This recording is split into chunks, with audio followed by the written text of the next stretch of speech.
सुजानगढ़ सूचना में आपका स्वागत है। सुजानगढ़ विधानसभा क्षेत्र में उपचुनाव को लेकर टिकट के लिए दावेदारी करने को लेकर ताल ठोके जाने का सिलसिला शुरू हो गया है। लालगढ़ के निवासी वैद्य भगवान स्वरूपुरड़ा ने भाजपा की टिकट के लिए दावेदारी करते हुए कहा है कि वो एकमात्र भाजपा की टिकट के सच्चे दावेदार व योग्य दावेदार हैं, क्योंकि बाकी लोगों का तो कोई आधार ही नहीं बन रहा है। उन्होंने एक निजी रेस्तरां में प्रेस वार्ता का आयोजन करके कहा कि अगर मैं विधायक बनूंगा तो स्वर्गीय खेमचंद्र प्रकाश और पद्मश्री कन्हैया लाल सेठिया की स्मृति में ऑडिटोरियम और इंडोर खेल स्टेडियम का निर्माण करवाया जाएगा। वहीं राजकीय कन्या महाविद्यालय नवोदय स्कूल सुजानगढ़ को जिला बनाने, केंद्र की महत्वपूर्ण परियोजनाओं को लाने, अभावग्रस्त लोगों का पारदर्शी तरीके से हित करने, रिंग रोड का निर्माण सहित अनेक कार्यों को प्राथमिकता दी जाएगी। गुरुना ने बताया कि केंद्रीय व प्रदेश नेतृत्व से टिकट की मांग करता हूं और मुझे उम्मीद है कि इस बार उपचुनाव के लिए टिकट जरूर उन्हें दी जाएगी,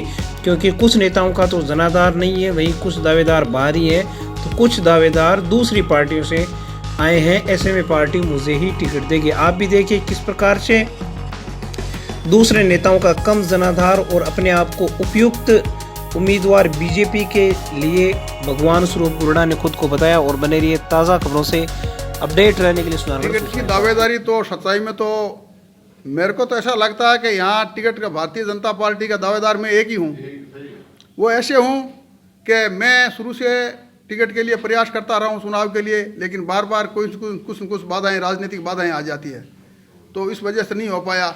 और अब तो मेरे सामने कोई दावेदारी जैसे 2-3 आदमी बताते हैं तो कई तो बाहर के हैं, तो उनकी टिकट तो वैसे ही कट जाएगी। क्यों हम यहाँ के सुजानगढ़ तहसील के खुद के आदमी हैं, विधासर तहसील के, वो तो वंचित रह जाए, नए लोगों को दे दें तो वो अनुशोक्ति होगी। और दूसरे में कांग्रेस की टिकट के लिए, कांग्रेस में कल आए आज वो टिकट मांग रहे हैं, तो ये उनकी टिकट तो कटनी ही कटनी है।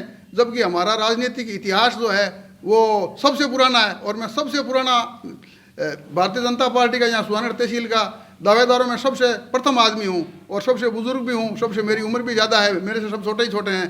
और मैं हमेशा से बीजेपी से चुनाव लड़ता आया हूँ। बीजेपी के चिन्ह पर भी मैंने हमारी मिसेज ने चुनाव लड़ा है और मैं लड़ता आया हूँ। और मैं सीढ़ी दर सीढ़ी चढ़ा हूँ, एक झटके में नहीं आया हूँ। कल प्रधान बन गया, आज एमएल की टिकट मांग रहा हूँ, ऐसा नहीं है। अगर आप मैं शुरू से पंच बना हूँ, और पंच के बाद में उप सरपंच बना हूँ, उप सरपंच के बाद में मैं पंचायत समिति मेंबर रहा हूँ 2 बार, तो मेरा ही है, ये पृष्ठभूमि रही है और शुरू से। और अगर आपको बीजेपी की टिकट मिलती है और आप चुनाव जीतते हैं तो किस तरह के विकास क्षेत्र के लिए? मैं अगर सुजानगढ़ में मुझे टिकट मिलती है और अगर सुजानगढ़ में मेरी जीत होती है तो मेरा विजन बहुत ऊंचा है। यहाँ लोगों के लिए मेरे विचार है कि जिन लोगों को जो है अर्थ से अभावग्रस्त जो लोग हैं उनको फ़ायदा पहुँचाऊँ।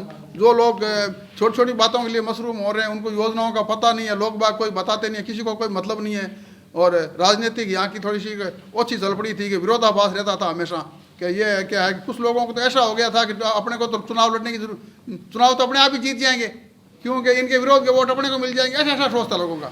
और तो क्या है कि काम के प्रति कोई विचार नहीं था, विकास के बारे में किसी का विजन था ही नहीं।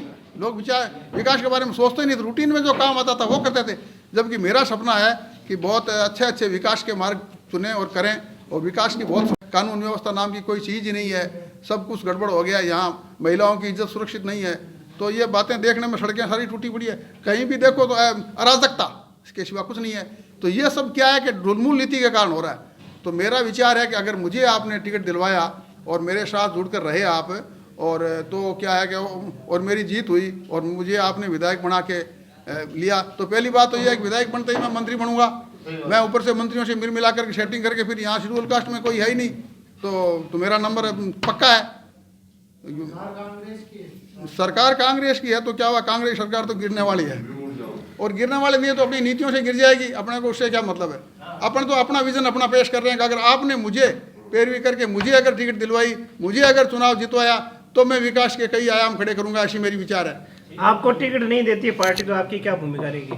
टिकट नहीं देती तो पार्टी जिसको टिकट देगी उसके साथ हो जाएंगे। मेघवालों की राजनीति नहीं है, हम मेघवालों के ब्राह्मण हैं। हम मेघवालों के ब्याह संस्कार कराते हैं, उनके सारे काम जो संस्कार होते हैं धार्मिक वो अनुष्ठानों में भाग लेते हैं, उनके काम करवाते हैं, उनके पंडित हैं हम मेघवालों। आपका मेघवालों से ज़्यादा जुड़ाव है? बिल्कुल, इसलिए मेरा मेघवालों के साथ जुड़ाव है। और मेघवाल मेरे साथ हैं, वो कहते हैं दादा खेमाराम जी, भंवरलाल जी और जो है जितने भी मेघवाल यहाँ एमएलए हुए वो सब पवन दो दे के जाते हैं। खेमाराम जी की टिकट का तो मैं ऐसे नहीं बताना चाहता, क्योंकि ये बात थोड़ी ऐसी है कि भाई व्यक्तिगत हो जाती है नाम पर, तो ऐसा उचित नहीं है। लेकिन खेमाराम जी ने जनाधार खो दिया।